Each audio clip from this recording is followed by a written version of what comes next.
Welcome. What's up? We're back.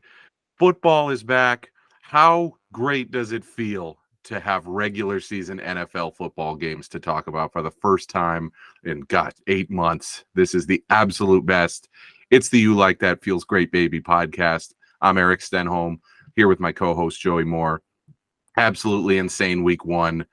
One of those games on Monday Night Football that you're just like, I could not wait to hop on and talk to you about this. Obviously, you want to lead with, the Niners and Brock Purdy and an incredible performance against Pittsburgh, but we got to start on Monday Night Football, Joey. What a freaking roller coaster of a game in more ways than one. Oh boy. Yeah.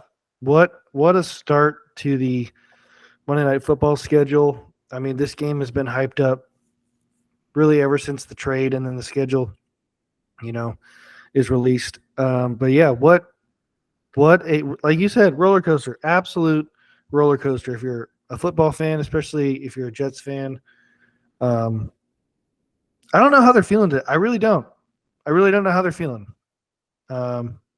It's what they call that, a Pyrrhic victory. So they win 22-16 in overtime on an epic punt return in overtime. Just one of the best regular season Monday Night Football performances, just games in general I've ever seen. Just back and forth and nuts. And but it all started with Aaron Rodgers on his fourth play as a Jet, going down on a sack, and it looked like a lower right leg injury. Comes out after the game, it's a torn Achilles, and the Aaron Rodgers era in New York is likely over. I mean, this season is done. He was getting paid $1 million against the cap this year, and next year I believe it's $86 million. So who knows if that's it for Rodgers for the Jets? But I mean, let's just recap the game while we're here. I mean, Josh Allen, one of his worst games as a pro. Diggs looked good, but he looked pissed. Jets defense looked absolutely elite. Zach Wilson, his typical self, but he found a way to do just enough to get it done. Wild Monday Night Football game. I mean, you put it so well. Are Jets fans happy right now? I'm sure they're kind of happy. I mean, it was an epic win. It's a memorable moment, but I mean, their season is basically down the tube, right? I want to say no so bad.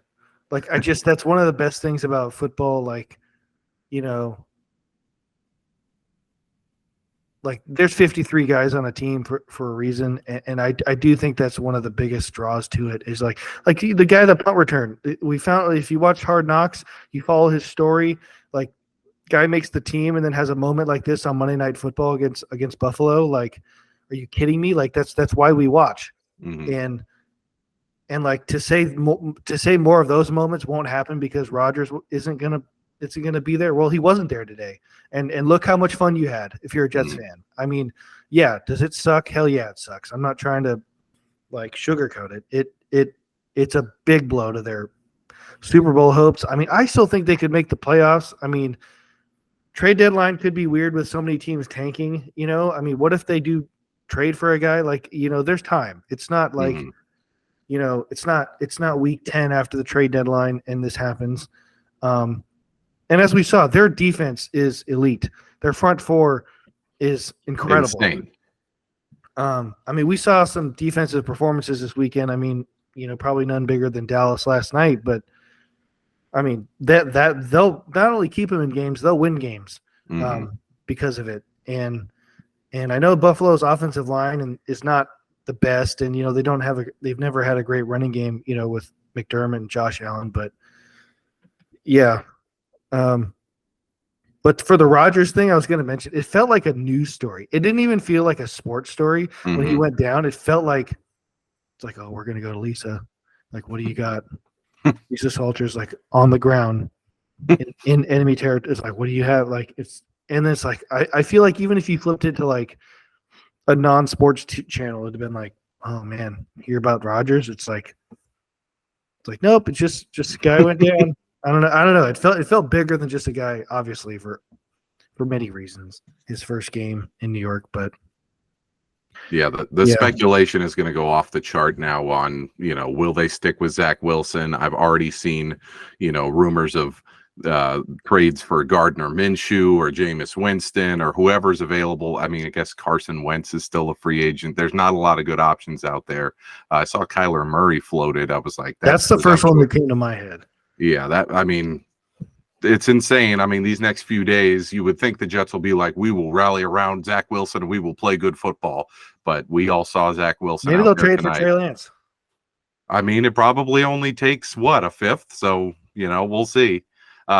Pretty crazy situation there in New York. Obviously, you feel for Jets fans who have this, unbelievable moment, probably their best primetime football moment in, 2 decades, and then it's completely ruined by the Rodgers injury. But what a wild week one. We got to start with your boys in red and gold. I mean, what a performance. Everybody and their mother, including me, had money on Pittsburgh. They're like, Pittsburgh, home dog, getting 2 or 3 points against the Niner team who's just been all discombobulated and having all this drama with Nick Bosa and Purdy coming off of UCL. Ho hum, the Niners slaughter the Pittsburgh Steelers and start 1-0. Joe, you got to be thrilled.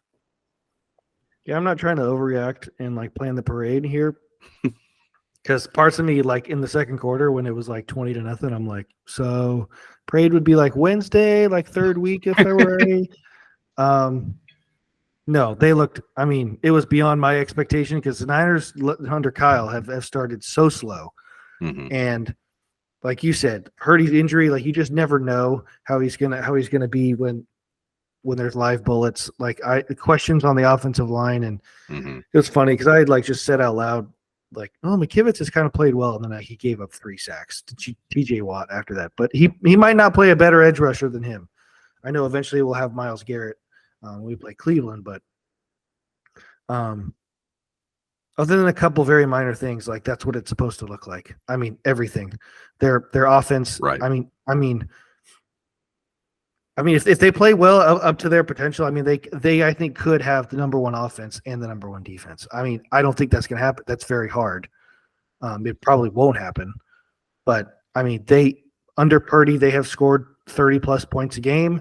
Their defense is elite everywhere, and I was worried the preseason they didn't really play everybody all the time. You never know what it's going to look like, but it was today is wow, you see all the guys they have out there. Hey, there's an All-Pro, there's another All-Pro, there's a Pro Bowler, and a couple things stuck out that I wasn't. Jake Moody made all of his kicks. That's a big freaking deal. Because that was one thing I was like, this guy can't hit water fall out of a boat, and all of his kicks went pretty much right down the middle. Drake Jackson had 3 sacks. If that guy can play, he was their second rounder last year, their first pick. They didn't have a pick of the Lance trade.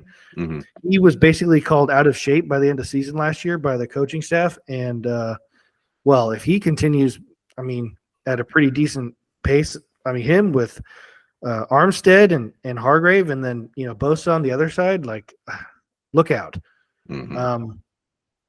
I don't think he'll get 3 sacks every game, but yeah, Brandon Ayuk was a stud. He's the guy everyone kind of doesn't mention. That may have been the best game of Ayuk's career. What a game from him.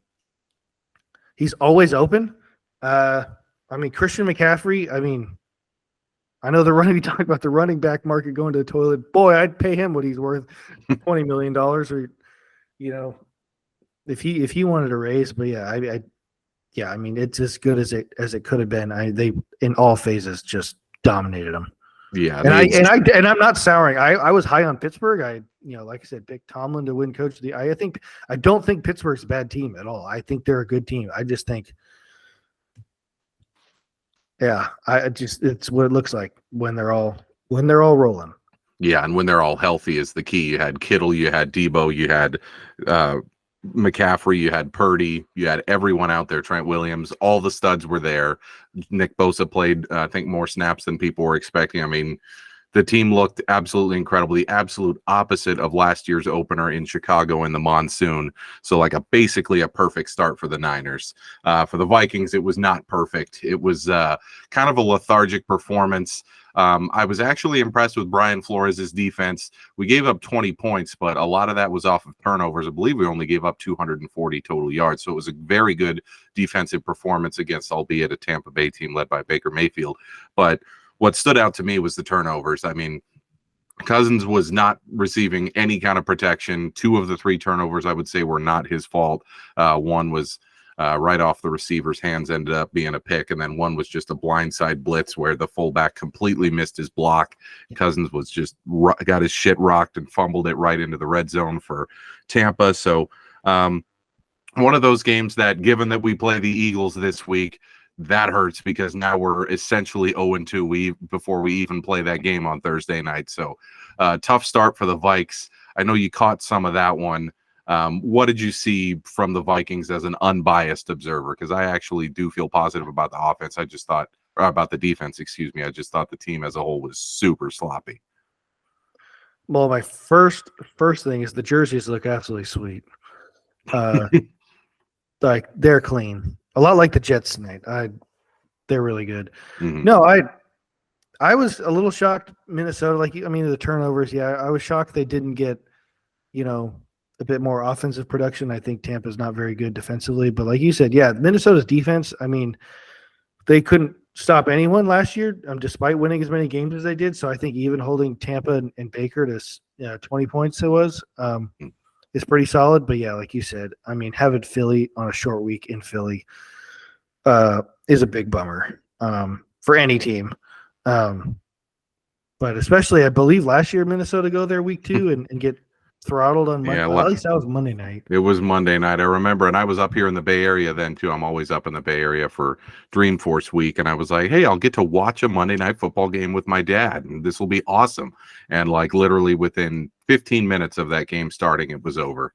That was just an absolute drubbing. And that's when I think I and a lot of people around the country are like, oh shit, the Eagles are for real. Like that was an absolute spanking, and I'm expecting a lot more of that this week. I thought Philly would beat the Patriots pretty good, but they almost didn't. So maybe Vikes got a shot Thursday. Yeah, it's going to involve a lot of Addison and Jefferson, over the middle, over the top. I mean, it's probably the only way we win that game. I wasn't impressed at all by our running game. Obviously, Madison, I think, is a guy who tries so hard, and he's such a hard runner. But I mean, there's just not lanes for him to run with our interior offensive line. Also, our starting center, Garrett Bradbury, missed almost all of that first game. He will be out the second game. So welcome back to the NFL. Injuries abound, and seasons changing already, just 1 week into the season. Next up, I wanted to talk about the Giants on Sunday Night Football. 40-0 loss to the Cowboys. I was texting you during that game. I don't know. I mean, I've been watching football for 25 plus years.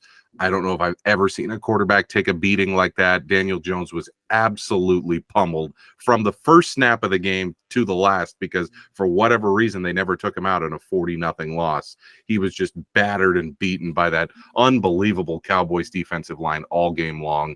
An absolute tire fire there in New York at home on Sunday Night Football. Was that more of the Cowboys are going to be an absolute force this year, or was that, oh my God, the Giants were a total fluke in 2022? I don't think they were a total fluke last year, or I don't think this game says that. I think mostly this game just says when Dallas is on, especially their defense, it's elite of elite. I mean, you don't get to play Danny Dimes every week, so I don't think they're going to win every game 40-0. But I'm looking at them and the Niners and like we saw the Jets, a couple other teams, like really that true top 5, like elite defense. And I mean, yeah, their pass rush is ferocious. Mm-hmm.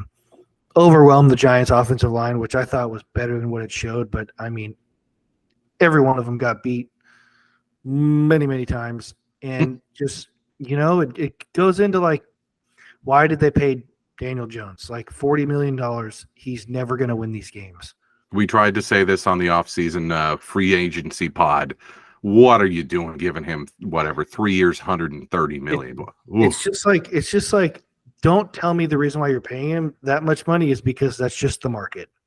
Like, you're going to pay 15 touchdowns last year, 15. He's never going to win these games. He's it just you're better off taking a guy much cheaper. who, Dayball can elevate. He's never going to be the second. I mean, I'm not even that high on Dak, but I think Dak is better than Daniel Jones. Oh yeah, most of the time. He was only Vanilla Vic for a few weeks last year. Yeah, I only So. said he might be better than Dak some because I feel like with Dayball he turns the ball over. I just can't like Dak just throws the ball to the other team more than I think most Cowboy fans would like. But yeah, I think it was mostly Dallas's pass rush, their defense, and then just weird things happened too, like block field, like touchdown, like it just the weather, like sometimes it just gets ugly. Like, I actually think it's an easier loss than I think Buffalo's tonight is way worse. Oh, way worse. Yeah. Than the Giants' loss. Both divisional primetime games, but I just think you could honestly flush that one if you're the Giants. And I want to say they play Arizona this week. They do at Arizona. They do? Yeah. Okay, well, there's a tune-up game. And then they come to San Francisco for the home opener. Well, hope that goes well. Yeah, no, I just... So you think Dallas's defense is just, top two, maybe top yeah. three? Oh, yeah. Oh, easily. And at Parsons worst, right now is just, probably I think Dallas, the San best defensive Francisco, player. Philly, and the Jets. Probably, right off the top of my head. Yeah, you'd be hard pressed to find anyone better than Dallas, like right now, especially with everyone being healthy, with Parsons being at his absolute best already in week 1. I mean, incredible performance from Dallas. They'll be a contender this year. Seems to be they have more positivity around that franchise than they've had in quite a long time. The game of the week, in my opinion, obviously Monday Night Football was amazing, but the true game of the week was Miami at the Chargers.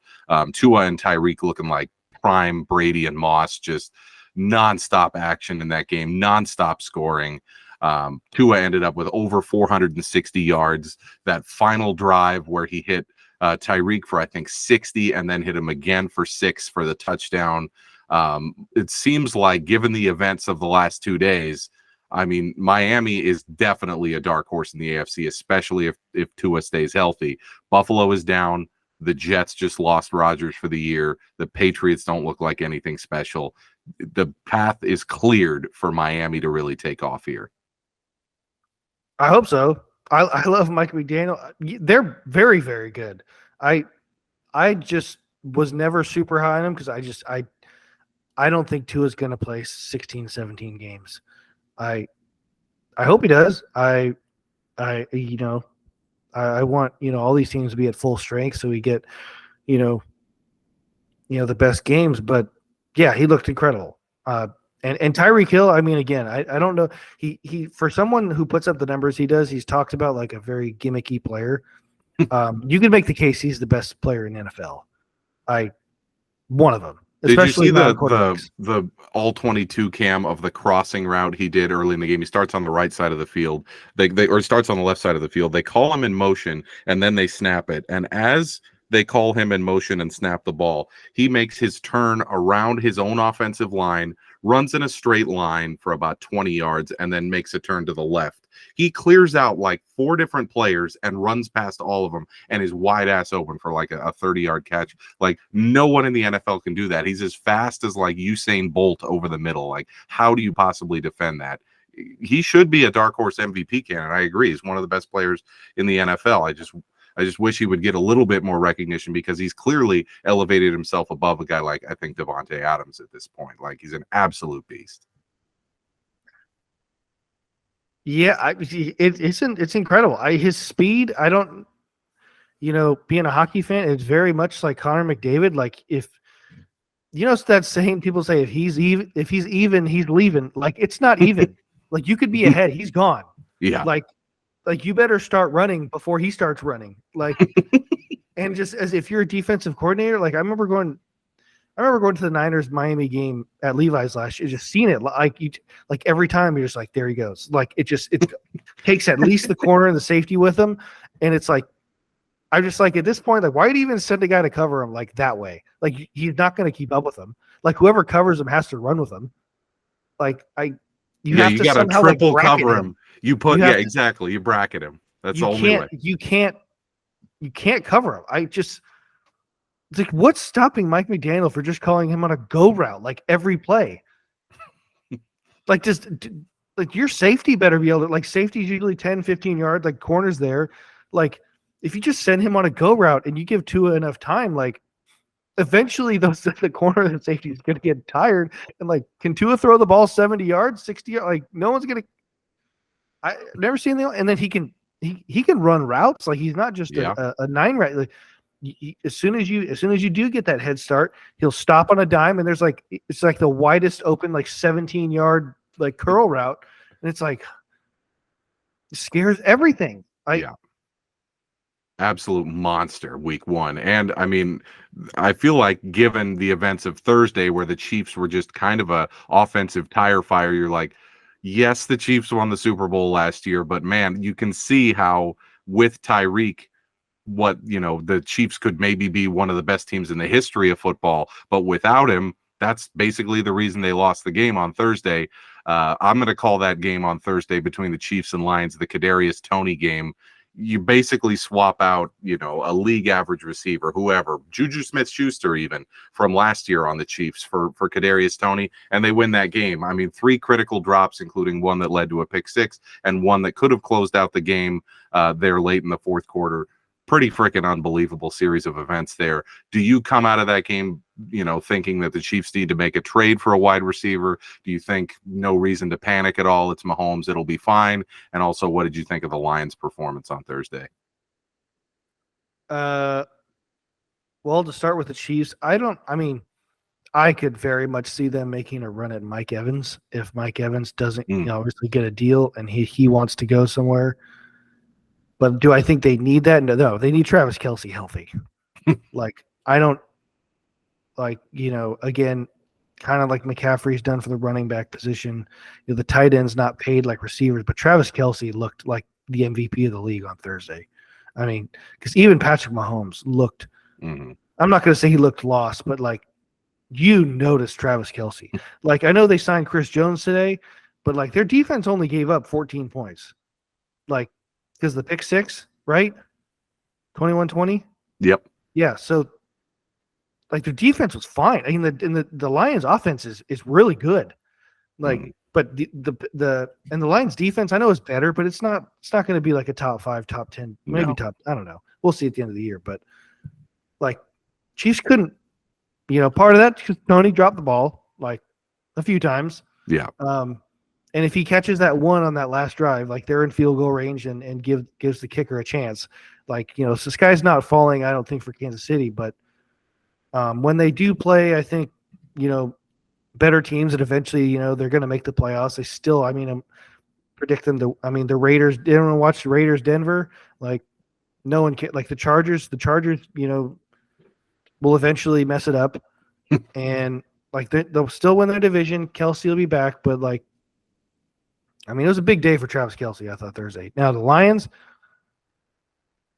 love it. Like, just love everything about it from my Lions. I was thinking, is that their biggest win, like, in my lifetime? I think they have they won a playoff game? No, they haven't won a playoff game since the early 90s. Like, good for them. Like, got put in the kickoff game on NBC primetime, and their fans sure as heck traveled. Oh, yeah. Loved it. Love it. Love the call. Dan Campbell, the fake punt in their own, like, deep in their own territory early in the game.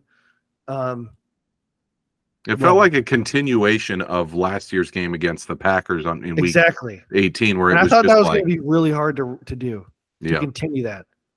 But it felt like the part 2 of last season. They picked up right where they left off. Incredible performance by the Lions, who now sit in first place in the NFC North. One more thing before we get to your Jack and the Bum of the Week. There were 2 other teams that I thought laid a massive egg on Sunday. Seattle Seahawks, who I picked to be the number 1 seed, and the Cincinnati Bengals, who I picked to win the Super Bowl, both just laid absolute eggs. We'll start with Seattle. Huge favorites at home against what we thought would be an absolutely listless Rams team who placed Cooper Kupp on IR right before the game. They lose by 17 at home, including no points in the second half. Geno threw for something like 112 yards. They mustered like 180 total yards in the entire game. They let this guy, these two young guys from Puka Nakua. Yeah, Puka Nakua and Tutu Atwell, everybody had them in their, bingo card at home. Like, absolutely nuts. They torched the Seahawks, supposedly great secondary. Also, Seattle lost both of their tackles in that game. Like, absolute disaster situation for Seattle. And the worst part is they get the big bad Detroit Lions next week. They go to Detroit next week, and Ford Field is going to be hopping more than it has in its entire existence. It probably hasn't been that energetic in Detroit since the Pontiac Silverdome. Since the Ford Model T came out. Yeah, since they were winning titles in the 1950s before they even invented the Super Bowl. And then Cincinnati, just a total dud on the road at Cleveland. Burrow looked like he was really, really rusty coming off of the, limited training camp with the strained calf. And I mean, that Bengal offense looked like an absolute tire fire. Do you worry about either of those teams or both or neither? Because I tend to think week one, brush it under the rug. Let's see how they look over the next 2 or 3 weeks. But the Seattle thing does have me a little bit worried. Start with the Bengals. I'm not worried at all about them. Even when they're humming, they've always, just watching the pre and post games, they've really always struggled with Cleveland and their pass rush. Mm-hmm. Divisional game, and Burrow last year I think threw 4 or 5 picks against Pittsburgh in Pittsburgh Mm-hmm. last year, and they ended up winning I think in overtime. And because I feel like he's had a reason to miss training camp like every season with the appendectomy injuries. He's just always had a tough week one. I think they'll be fine. But Seattle, I'm worried about Seattle just being a Niner fan. Like I'm like until they're like mathematically eliminated, I worry about them. But yeah, that was a shocker. Because I think the Rams suck, and I think Seattle's pretty good. I guess I don't know what's the most surprising part. I guess the more concerning part, if I was your brother, is if you really deep dive. Geno Smith's not been very good the last 10 games. If you go back to last year, that I guess would concern me. I think he'll be fine. But this Rams defense, other than Aaron Donald, is a bunch of teenagers. Like I heard today, they drafted 14 players and they all made the team because they don't have people. Yeah. The fact they couldn't move you the ball lose to that team by 17 at home. I don't even know what to make. I mean, that's so shocking because like the Niners play the Rams next week. And I'm like, is that a tougher game? Like, I don't think so. Like, even when the Rams are good, like the Niners have handled them other than the one that mattered the most. I still think Seattle's good, like really good. I don't know. Week one is weird. Losing Geno Smith and losing their 2 tackles would freak me out if I was your brother.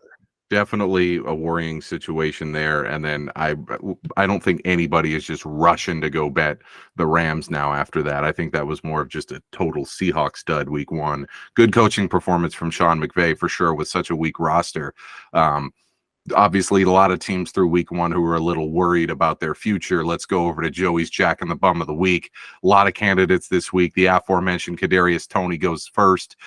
Thursday Night Football, he basically almost single-handedly cost the Chiefs the game.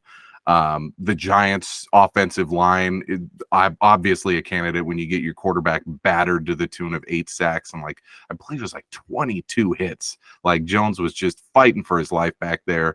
The Seattle offense, obvious candidate for sure. 180 yards at home against the really, poorly constructed Rams roster. Like that was the shocker of the day for me, even more than 40-0 on Sunday Night Football. The Bears, who we haven't gotten to yet, I think just them in general, this is probably the most excited Bears fans have been. Yeah, it's been, since, even 2018 with Trubisky, but since long before that, they really haven't been excited at all until this year. And they come in and they're like, Fields, we're going to do it. And they just get spanked at home by the Packers yet again.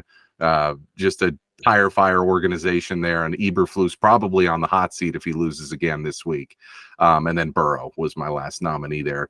Only mustered 82 yards. I know he's coming off injury. I know he's rusty, but 82 yards in an NFL game. He had 2.9 yards per attempt, which is the lowest by anyone not named Nathan Peterman in the last 4 seasons.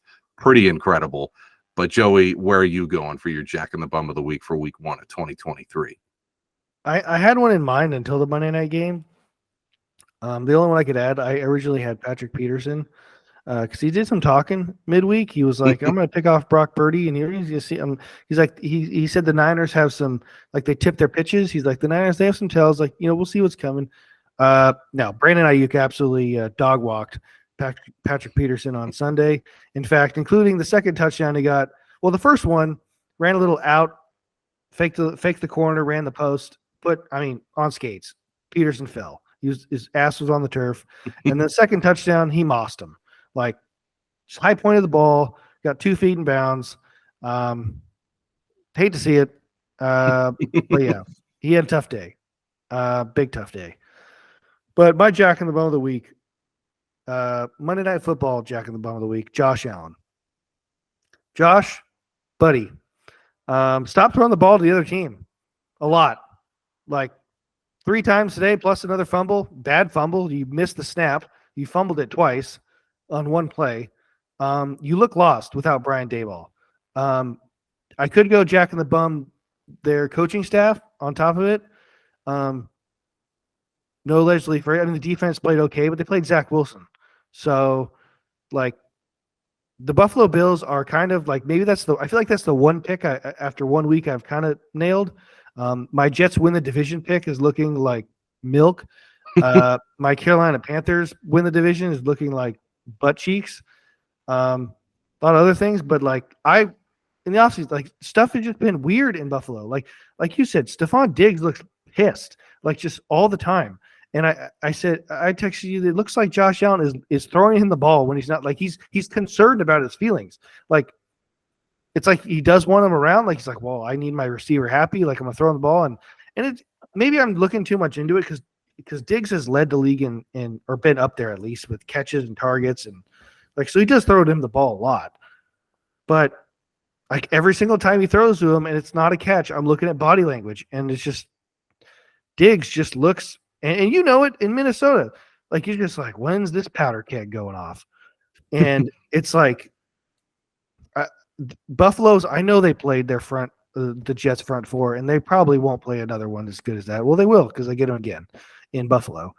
But a different, like, offensive line looked like they couldn't, protect Josh. But stop throwing the ball to the other team. Like he had a punt. Jordan Whitehead, they said on the broadcast he doesn't have 3 picks in his career. He had 3 today. Absolutely insane. If he commits only 1 less turnover today, obviously the Bills win that game. Like, absolutely wild.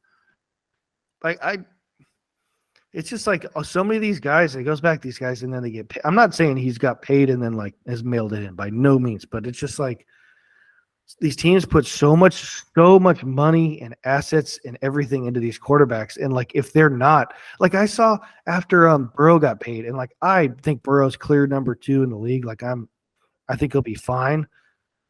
But, like, I think Mahomes is now like the 10th highest paid quarterback in the league. Like, what? Like, I think okay, Justin Herbert, fine. Lamar, fine. Jalen, fine. But, like, Mahomes is, like, special to overcome deficiencies in your roster other place. That's why he gets paid, I think, $45 million a year. You get paid 55 or 54, or I think Josh is getting like 51 or something, maybe. Yeah. Or Watson and Kyler Murray getting that kind of money. Like you better be like 2 or 3 players. Like, you better be good enough to be a really good quarterback, and you better be good enough to elevate, like, the number 2 and 3 receiver, and, like, help out your offensive line. Maybe you move around, like, evade some sacks. Mm-hmm. Like, part of that in that job description does not mean throw the ball to the other team repeatedly. McDermott is just losing his shit after the game today, being like, if Josh, if I'm their owners, like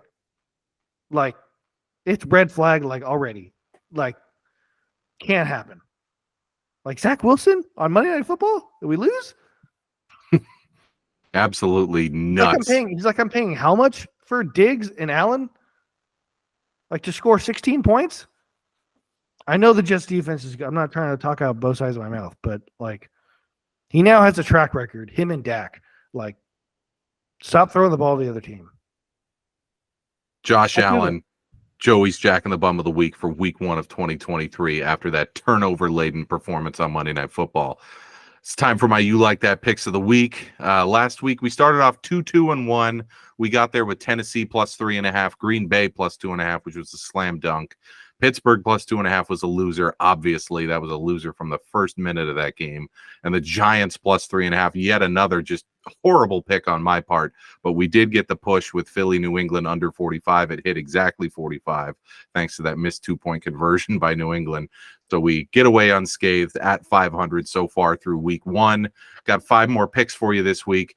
I want to bounce them off Joey first before I officially submit these as the pod picks. Number 1, I got Philadelphia -7 on Thursday night against the Vikings. I just think this is a bad spot for the Vikes. I usually don't like picking on or against my team, but in this situation, I just don't see how we're going to bounce back 4 days after that loss on the road against the team that's just so much better than us on both the offensive and defensive line. It's just not a good spot for us. I've already chalked that one as a loss in my mind. I like Philly -7 there. This is one where I think you might disagree with me a little bit. I kind of like Atlanta plus 1.5. The Packers are coming to town. I think Atlanta, back-to-back home games, opportunity to establish the run in the first game. It's clear to me that between Bijan Robinson and Algier, they may have the best 1-2 punch at running back in the NFL.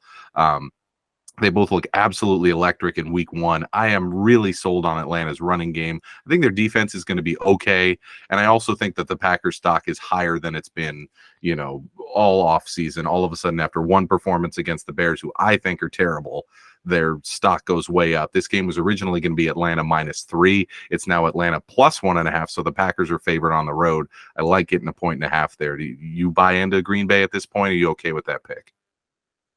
I think Green Bay's better than people give them credit for. I just don't know what to like. Played the Chicago. I think Chicago sucks. So, but I like it. Yeah, Atlanta's run game is a wagon. Yeah, I like it. I think that'll keep them in the game at least, as long as Love doesn't have. Gotta keep the ball out of Jordan Love's hands. Yeah. Oh my God, if he really ends up being good, I am so screwed as a Vike fan. Third pick that I like is Kansas City -2.5 at Jacksonville. I think the Jacksonville hype is a little bit too high right now for them to be just under a field goal dog at home to the defending champs.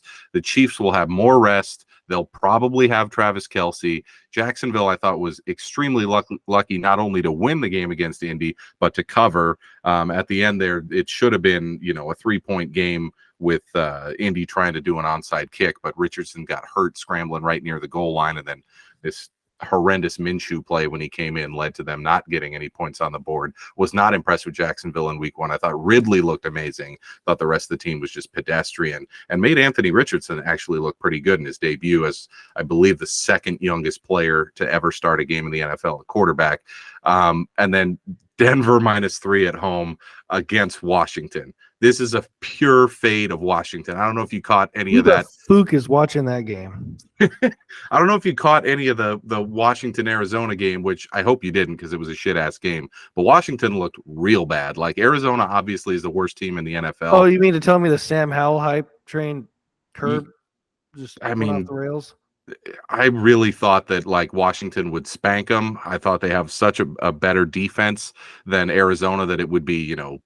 I don't remember if we talked about this last week, but did we talk about the Jonathan Gannon speech? Oh my God! Did we talk about it?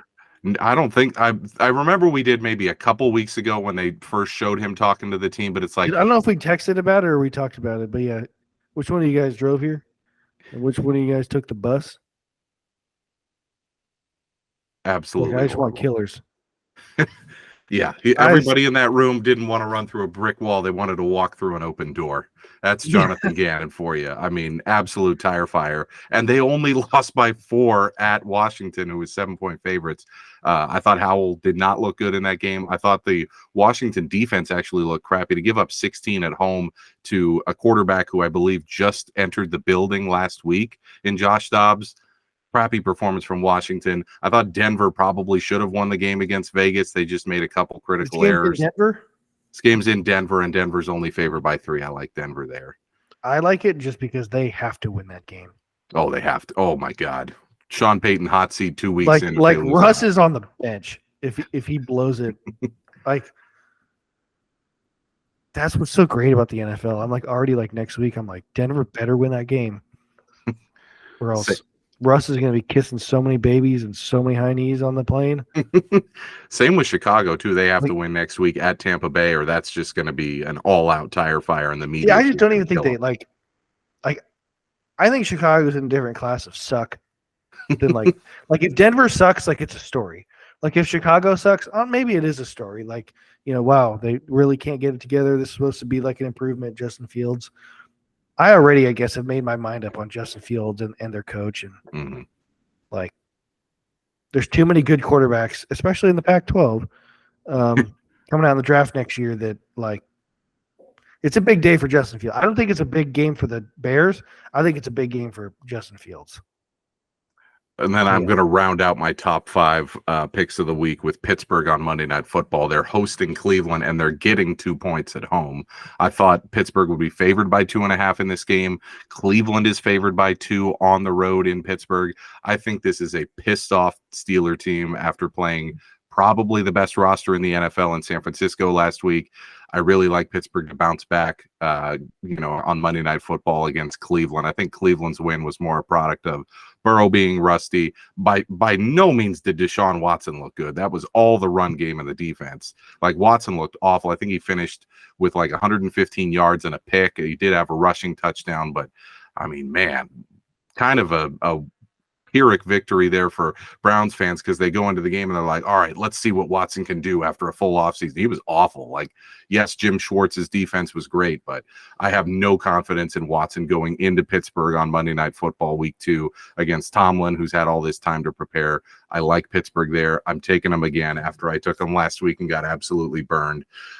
So that's it. That's the You Like That picks for week 2 of the NFL season. We're going Philly -7 at home against the Vikings, Atlanta +1.5 at home against the Green Bay Packers, Kansas City -2.5 at Jacksonville, Denver -3 at home against Washington, and Pittsburgh +2 on Monday night against Cleveland.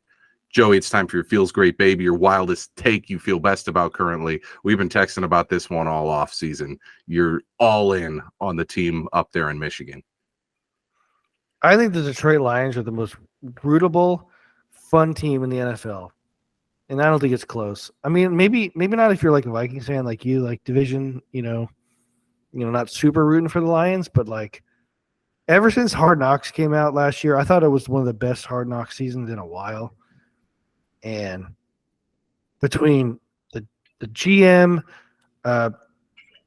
Dan Campbell, to Jared Goff getting shafted by the Rams, playing well, they got guys everywhere that seem like they got good stories. It's just in the team, the city, like they haven't been good like ever in my lifetime, and I'm not young anymore.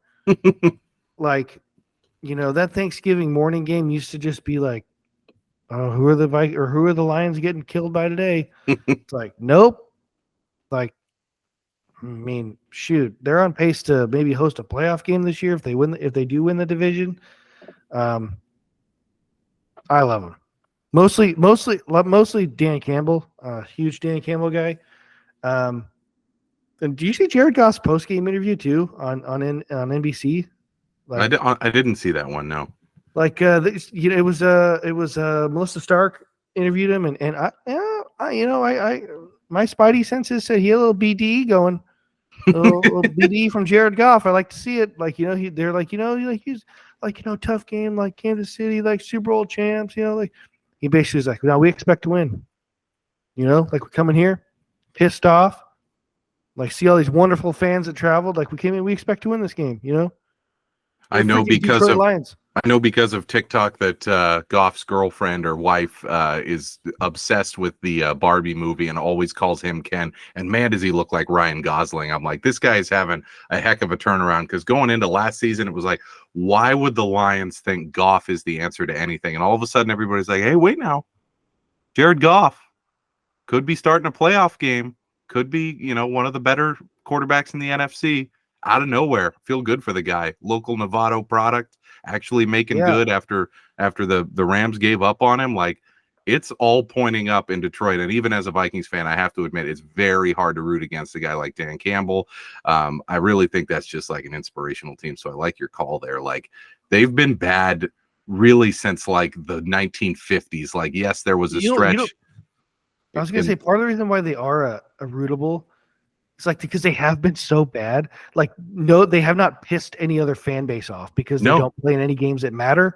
Like they haven't. You can't name a big game that they've won where it's been like, oh, for the other team, like, oh man, like, oh, here Barry Sanders had a moment, or Calvin Johnson had a moment, or like, oh, Stafford just beat us in a playoff game. No, turn off the Xbox because that never happened. And like, yeah, that's part of it. Like they've not pissed anything. Like even like you said, like as a Vikings fan, like it's like. When did they ever do anything? When did they ever matter? I believe they won the division twice in the 90s, in the early 90s. Other than that, they've hosted, I believe it's like either 3 or 4 playoff games since the merger. So it's like since there have been Super Bowls, there's been like 3 playoff games played in Detroit. I could be wrong, but I think their last playoff was 65 years ago. Yeah, I don't even think they've won any of their playoff games. Like, yeah, they hosted, I believe the last time they hosted one was in like 94 or 95, and Brett Favre came into town and killed them in the playoffs. And it's like, man, I mean, this has to be the first year in maybe 25, 30 since they won a playoff. Oh, can you imagine being a fan of a team that went that long without any success? It's like, good on you, Dan Campbell. Did you see the GM for the Lions just doing laps around the field, high-fiving the fans? Oh, yeah, I saw that. Oh, this is what it is. They've only won one playoff game since 1957. One. Like, you think about that? Wow.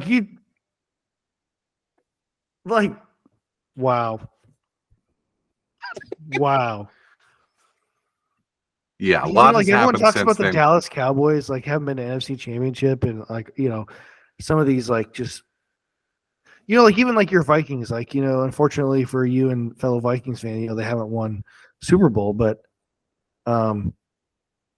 they've been really good most of my life in like one playoff games. Like you've had games you could log on to YouTube and like rewatch and be like, oh man, I was watching this with my dad, like this was super cool. The Lions have nothing. Yeah, they're like, remember when Barry Sanders went for 2,000 yards? It's like, yeah, you went 5-11 that year. I just like, yeah. But there's just, they haven't pissed anyone off. But hey, they win the division this year, win a couple playoff games. Maybe they come to Levi's in the playoffs or something and beat the Niners. Yeah, I will start to hate the Lions. No lovable losers anymore there in Detroit. Looks like the Lions well on their way to finally getting that home playoff game after a good start, shocking the Chiefs in week 1. The Lions being the most rootable team in the NFL. That's Joey's Feels Great Baby for week 1.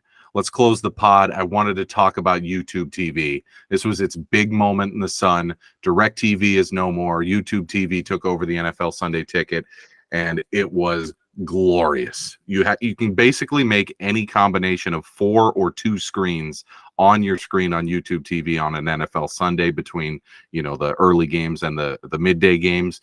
So at the beginning of the day, I had the Vikings in a half box with Red Zone so that I could watch most of the other games, and then for the second window of games, I split it into 4, and that way I was only missing 1 of the 5 late games. So it's just like, it's absolutely perfect. Everything you could ever want as a product. I only had a little bit of buffering trouble. I think a lot of people were worried that, hey, everybody's going to be doing this. Maybe their servers are going to crash and we're going to have an all-out disaster here. But YouTube TV, I have said for years, is the best product on the market. They now have the most valuable property in streaming, which is the NFL Sunday Ticket. I thought it was awesome. You recently converted after years of being stuck with shitty ass Comcast cable charging you $300 a month. Could have made them my Jack in the Bum of the week. What do you think of YouTube TV as a new customer now?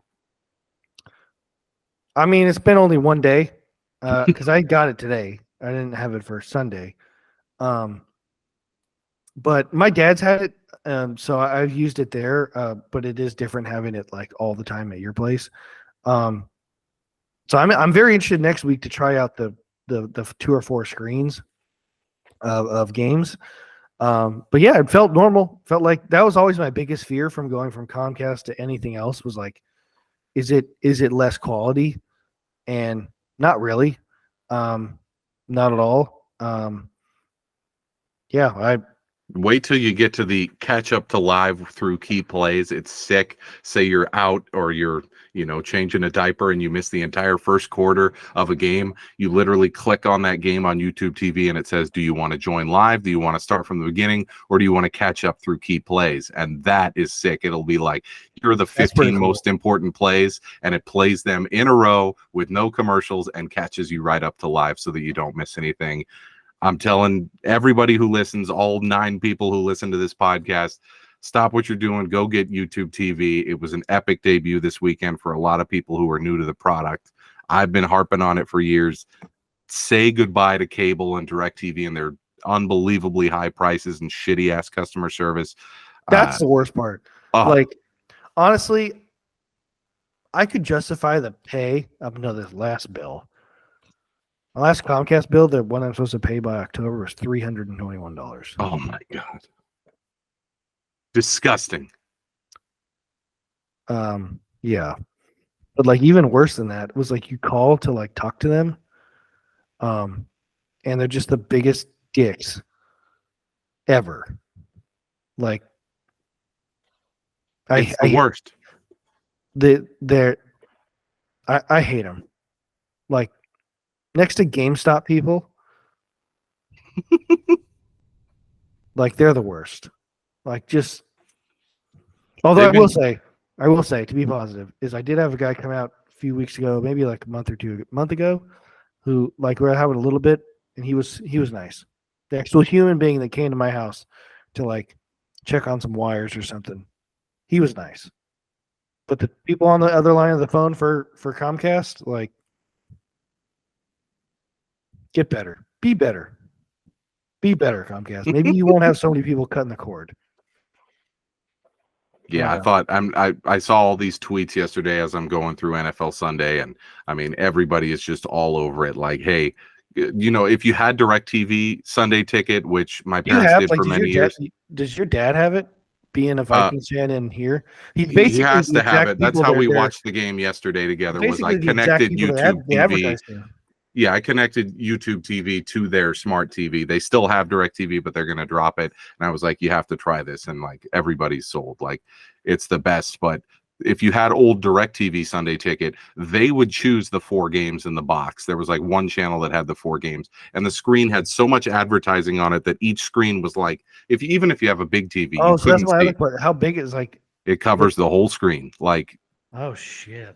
Just wait. You know what I'll do in college football? There's so many games. Oh my! They do that for college too. Yeah, the multi-view game day thing, and you get to pick which one goes in each corner. I mean, it's what we've wanted since we were kids, and we saw that one family in the neighborhood that had the 75-inch TV with picture-in-picture. Like that's us now. Like we get to do it. It's so sick. I remember last year I ended up going to someone's house. It was like to be honest, I don't even know who it was. Like Kayla's cousins. It was their dad, like a friend of his. Like we all like went to his house one time, and they had DirecTV, and it was 8 screens. I swear. Mm-hmm. And I'm like, oh, this is cool. Like watching 8 games at one time, but like you can't watch 8 games at one time. No. Like this is too much. So, but the 4 or even the 2, like just watching 2, because like mm-hmm. I'm more of like a simpler is better. Like, you know, Like for you, I would when never the do that Niners come on at 1 against the Rams, you will give that the whole screen. every But time. from Every time. 10 to 1, Oh, 10 to when 1, I'll put on 4. Well, yeah, how does you're that gonna work love with it. football though? Like would I only get the games? Do you have to have Sunday ticket to do that?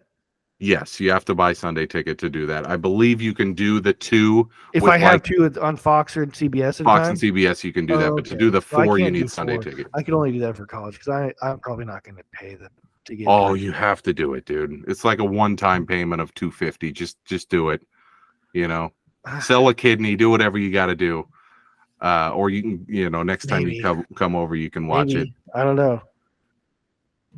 It's the Yeah. shit, man. I feel like we needed to discuss that because of all the I just things like that happened when this would I week. do it? Because I would net you can't do it for like with prime time. There's only one game, and that's not on the Sunday ticket. It literally covers just 10 to 4:25 Pacific. So like next weekend, if I had it next weekend, like the 1 o'clock window, like that'll be like the Niners.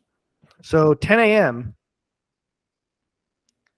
So it's like I'd pay that much to only do it for like. That's probably worth it. Yeah, still, Like, a minimum of 3 hours a have week. 3 hours of watching 4 games at one time. It's pretty sick, dude. Oh, Incredible dear. week 1. Lots of crazy storylines. We gave you 5 picks. We gave you a Jack in the Bum of the week. We gave you Joey's Feels Great Baby, Detroit Lions being the most rootable team in the NFL. We recapped week 1. We got some thoughts for week 2. We like Philly. We like Atlanta. We like Kansas City, Denver, and Pittsburgh. Most of them getting points there. Kansas City laying some points. We're going to be back again next week. Joey's going back to work. It looks like paternity leave is coming to an end, and he's dreading it. But, I mean, we are going to trudge through it. We're going to keep making pods week after week. I'm so pumped for week 2. Hopefully the Vikings can pull out a miracle win at Philly. The Niners looking to keep that train rolling as they head to Los Angeles. Thanks for joining us again. Week 1's in the books. You've been listening to the You Like That Feels Great Baby podcast, and we will see you next week.